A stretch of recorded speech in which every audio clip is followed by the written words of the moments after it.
This week's parsha, Parshat Shmos, is the first parsha in the new book. We just finished Bereshit. The last parsha in Bereshit finishes off by saying that Yosef died. And then we open to this book and we think, okay, this is the end of the brothers, this is the end of everything.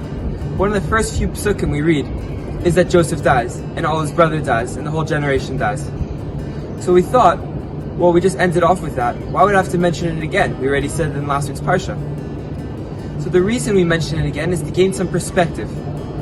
Yosef was a well-respected person in all of Egypt. So were his brothers. They were practically royalty. So we see that they're at the highest of highs.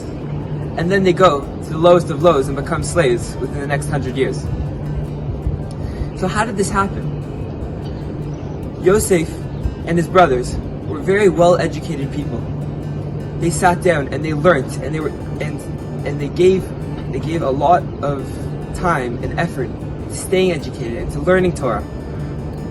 But from then, the Jews stopped educating themselves. They stopped learning. They got more influenced by Egyptian life. And then, what happened was the Egyptians came and they said, you know what? We've got some extra work for you guys. We'll pay you a little bit more. You can come do this and you can come do that. And they started doing all the more work. But what really happened was the Egyptians had another plan. So they get the Jews to do more work and they slowly start cutting back. To the point where they don't even realize that they're doing the work as slavery. So now, the real reason why I had to mention Yosef and the brothers to begin with was because this never would have worked if Yosef and the brothers were still alive.